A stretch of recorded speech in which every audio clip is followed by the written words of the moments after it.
আসসালামু আলাইকুম আপুরা ভাইয়ারা, সবাই কেমন আছেন? সকালের খাবার দাবারের পর্ব শেষ করে দুপুরে রান্নার আয়োজনে চলে এলাম। আজকে দুপুরের মেনুতে থাকবে টাটকা এই যে লাল শাক ভাজি। দেখুন লাল শাকগুলো কত সুন্দর ফ্রেশ, আর সাথে কিন্তু ধনিয়া পাতাগুলো চমৎকার তাজা। আর রান্না করব টমেটো দিয়ে পাবদা মাছের ঝোল।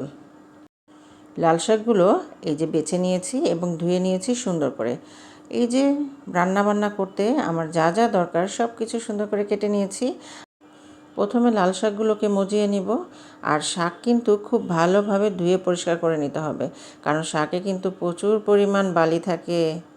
কথা বলতে বলতে শাকগুলো আমি কড়াইতে দিয়ে দিয়েছি। চুলাটা কিন্তু আমার জ্বালানো আছে। দিয়ে দিয়েছি কয়েকটি কাঁচামরিচ ফালি আর কিছু পেঁয়াজ কুচি। আসলে কাঁচামরিচের ঝালটা আমি একটু কম দিয়েছি, যেহেতু আমার মেয়ে এই শাকটা খাবে। চুলা চেঞ্জ করে করে আমি রান্নাটা সেরে নিচ্ছি বন্ধুরা। ওইদিকে কিন্তু শাক সিদ্ধ হচ্ছে আর এইদিকে পাবদা মাছের জন্য প্রিপারেশন নিচ্ছি।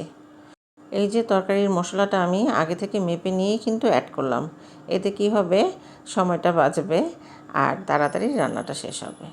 এই তো আমি মশলাগুলোকে ভালো করে কষিয়ে নিচ্ছি। মশলা কিন্তু কষানো হয়ে গিয়েছে। এখন এখানে ঝোলের জন্য পানি অ্যাড করে দেব। দেখুন বন্ধুরা, শাকও কিন্তু সিদ্ধ হয়ে গিয়েছে, শাকের পানি একেবারে টেনে গিয়েছে। এখন এটাকে বাগার দিতে হবে। প্রথমে শুকনো মরিচের ফোড়ন দেব, তারপর ঝাঁঝালো রসুন। বাগারের ঘ্রাণে পরিবেশটা মোমো করছে।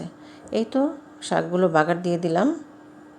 এখন কয়েক মিনিট নেড়ে চেড়ে নিলেই শাক রেডি। ওইদিকে পাবদা মাছগুলো ঝোলে দেওয়ার সময় হয়ে গিয়েছে। এই তো একে একে পাবদা মাছগুলো আমি ঝোলে ছেড়ে দিচ্ছি।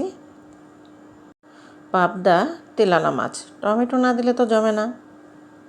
লাল শাক রান্না কমপ্লিট। পাবদা মাছের রান্নাটা প্রায় কমপ্লিট। টমেটো কিন্তু গলে গিয়েছে, আর তাই তো উপর থেকে ধনেপাতা ছিটিয়ে দিয়ে রান্নাটা কমপ্লিট করে নিচ্ছি। আপুরা ভাইয়ারা দেখেন, এই যে টমেটো দিয়ে পাবদা মাছ রান্না করলাম, তার ফাইনাল লুকটা। দুপুরের রান্না কমপ্লিট। রান্না শেষ করে দুপুরের খাবারের জন্য প্লেট সাজাচ্ছি। গরম ভাত, লাল শাক ভাজি আর পাবদা মাছের ঝোল। দুপুরের প্লেটটাই যেন বাঙালিয়ানায় ভরপুর। তো বন্ধুরা, আমি খাওয়া দাওয়া শুরু করি।